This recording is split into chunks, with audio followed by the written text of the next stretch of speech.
नमस्कार. उमाज मराठी किचनमध्ये आपल्या सर्वांचं खूप खूप मनापासून स्वागत. आज मी तुम्हाला अगदी 10 मिनिटात बनणारी हेल्दी आणि टेस्टी नाश्त्याची रेसिपी बनवून दाखवणार आहे. यासाठी आपल्याला ना पीठ मळायची गरज आहे ना पोळी लाटायची गरज. तुम्ही ही एकदम साधी सोपी आणि झटपट होणारी रेसिपी बघितली ना, आठवड्यातून 2 वेळा नक्की करा. एवढी सोपी आणि पटकन होणारी रेसिपी आहे. चला सुरुवात करूया. अंडा पराठा करण्यासाठी आपल्याला लागणार आहे 1 वाटी मैदा. तर आता हा मैदा मी एका बाउलमध्ये काढून घेते. आता यामध्ये घालायचं आहे चवीपुरतं मीठ आणि 1 अंडा आपल्याला यामध्ये फोडून घालायचा आहे.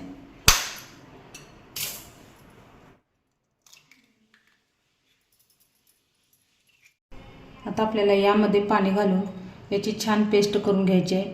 ज्या वाटीने आपण मैदा घेतला होता त्याच वाटीने 1 वाटी पाणी घेतलेलं आहे. आता हे पाणी यामध्ये घालूया. मैद्याऐवजी तुम्ही यामध्ये गव्हाच्या पिठाचा वापरसुद्धा करू शकता. तर आता आपल्याला हे एकसारखं असं फेटून घ्यायचं आहे.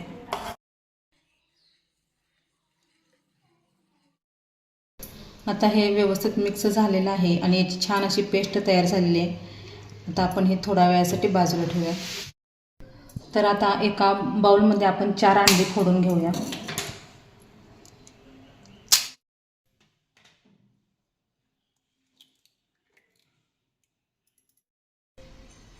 आपले 4 अंडी फोडून घेतलेले आहेत. तर त्यामध्ये चवीपुरतं मीठ घालूया आणि हे विस्करनं आपल्याला एकसारखं असं फेटून घ्यायचं आहे. नंतर आपण यामध्ये कांदा टोमॅटो घालणार आहे. त्या हिशोबानेच यामध्ये मिठाचं प्रमाण व्यवस्थित असं घ्यायचं आहे.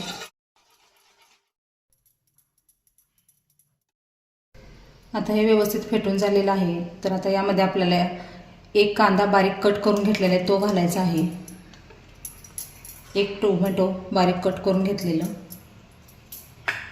4 हिरव्या मिरच्या बारीक कट करून घेतलेल्या आणि भरपूर अशी बारीक चिरलेली कोथिंबीर घालायची आहे. तुम्हाला जर तिखट जास्त हवं असेल तर तुम्ही मिरचीची पेस्ट करून सुद्धा यामध्ये घालू शकता. तर आता आपल्याला हे व्यवस्थित मिक्स करून घ्यायचं आहे. आता हे व्यवस्थित मिक्स करूया. तुमच्या आवडीप्रमाणे तुम्ही यामध्ये अजून भाज्या ॲड करू शकता, म्हणजे पालक, कोबी. आता हे सुद्धा व्यवस्थित असं मिक्स करून झालेलं आहे. तर हे सुद्धा आपल्याला थोड्या वेळासाठी बाजूला ठेवायचं आहे. आता आपण पराठे तयार करून घेऊया. तर मी गॅसवरती पॅन ठेवलेला आहे. तर आपल्याला हा नॉनस्टिकचाच पॅन लागणार आहे. तर आता यामध्ये तेल घालूया.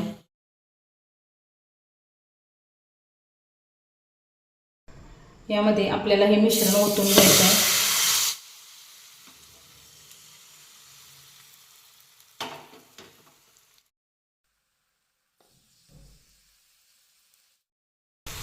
आता हा पराठा आपल्याला छान असं दोन्ही बाजूनी भाजून घ्यायचा आहे.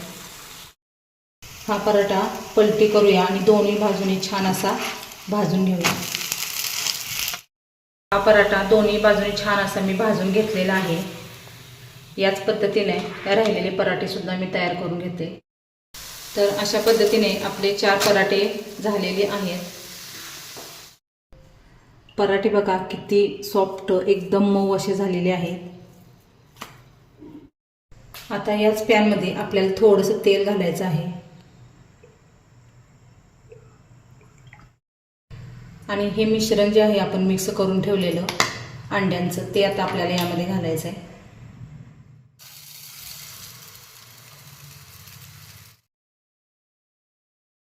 आता हे मिश्रण अगदी मिनिटभर आपल्याला भाजून घ्यायचं आहे आणि थोडंसं ओलसर आहे तोपर्यंतच याच्यावरती आपल्याला हा पराठा ठेवून घ्यायचा आहे. जास्त जर हे मिश्रण सुकलं तर पराठा याला चिकटणार नाही.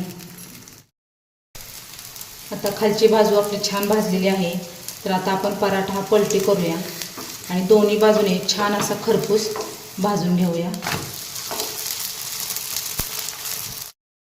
तर सकाळच्या गडबडीच्या वेळेस हा पराठा करण्यासाठी अगदी सोपा आहे. यासाठी जास्त तामझाम करावं लागत नाही आणि लहान मुलांना तर आवडेलच, पण मोठ्यांना सुद्धा आवडण्यासारखा हा बेस्ट ऑप्शन आहे. तर हा पराठा आपला दोन्ही बाजूने छान असा भाजून झालेला आहे. आता आपण काढून घेऊया.